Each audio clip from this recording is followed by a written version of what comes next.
restrooms. Cheryl found a snake in there last night. Decided against using it.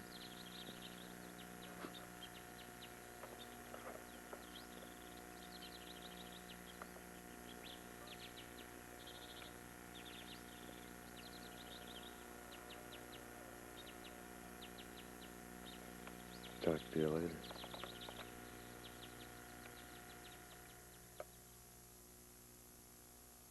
Bullets when Reno attacked the camp on the southeast side.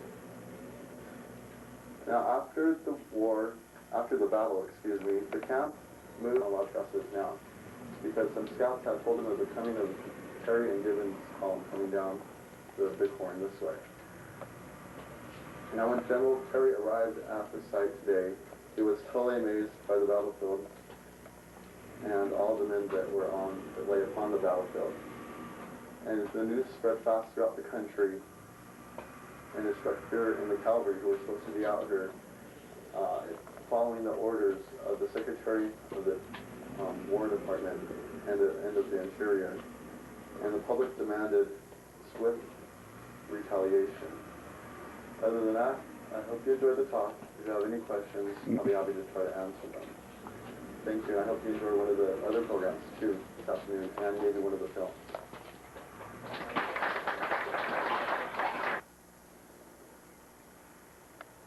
This is inscribed with a whole bunch of names of people that are died and buried here, I guess. This is a mass grave around here.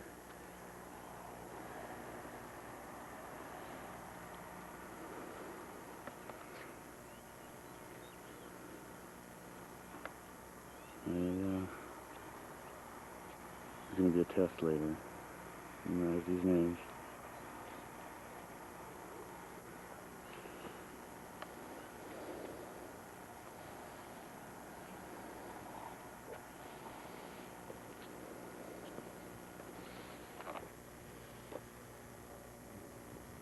This is off to the left of the site.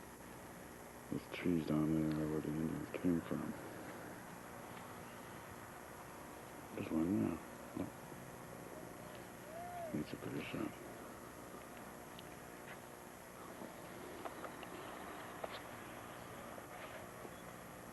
Here on June 25th, 1876, Sioux, Cheyenne, and Arapaho warriors defeated 5 companies of the 7th U.S. Cavalry, about 210 soldiers, under the command of Lieutenant Colonel George Armstrong Custer.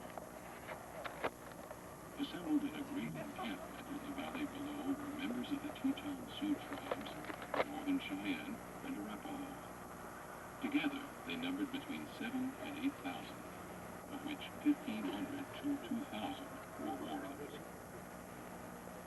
Approaching from their left, along the bluffs bordering the river, Custer's battalion entered a wide drainage known as Medicine Tail Coulee, approximately 3 miles south of here. But what happened after that, little is certain. A traditional theory suggests that Custer and his men attempted to cross the river 1.5 miles south of here at Medicine Tail Ford. Large numbers of warriors at the river forced the troops back to the ridge upon which you are standing. Having lost the initiative, the soldiers found themselves in rough terrain unsuitable for mounted action.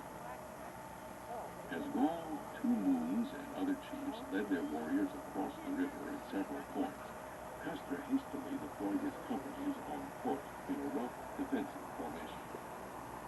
Here they fought desperately until all were overwhelmed and killed. Today, the battle can be more accurately reconstructed using recovered artifacts, by the placement of soldiers' bodies on the battlefield, and accounts by Sioux and Cheyenne warriors. Evidence suggests that 3 of Custer's companies took positions on what is known as Nye Cartwright Ridge, 1 mile to the right. The other 2 companies continued to the river to reconnoiter the village and a suitable crossing. Finding a largely deserted village, the troops withdrew after exchanging fire with a small party of warriors at the ford. The troops then rendezvoused on Calhoun Hill, located to your left at the end of this ridge. Maintaining the offensive, Custer probably observed the elder men, women, and children in the valley flee Reno's attack. Posting companies at Calhoun Hill checked the warriors now threatening his rear. Custer continued northward to the right with two companies in an attempt to cut off and capture the villagers. Companies E and F probably rode along the backside of this ridge behind him and continued to the river beyond. There, Custer saw his opportunity to capture the villagers, but lacked the troops to carry out his plan. With other companies engaged at Calhoun Hill, Custer awaited the arrival of Captain Frederick Bentine's battalion, which he expected at any time. Suddenly, an attack led by Southern Cheyenne war leader Lane Whiteman broke the lines near Calhoun Hill. The rear guard collapsed, and troops fled northward toward the hill upon which you are standing. Warriors in large numbers raced forward and fell upon the panicked soldiers. Thus, Custer was forced to withdraw from his position below the present National Cemetery and attempt to support his disintegrating companies here on the ridge.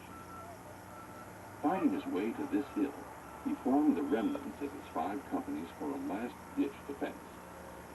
Here, about 50 soldiers gathered around Custer, shot their horses for breastworks, and fought to the end.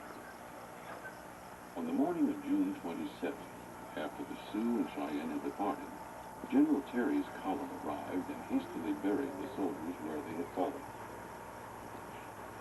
Looking out over the battlefield today, you will see white marble markers showing where the bodies of soldiers were found after the battle.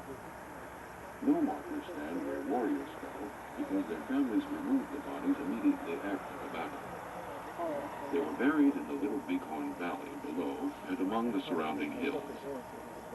Warrior casualties probably numbered between 30 and 40, in addition to several non-combatants killed in the village by stray bullets.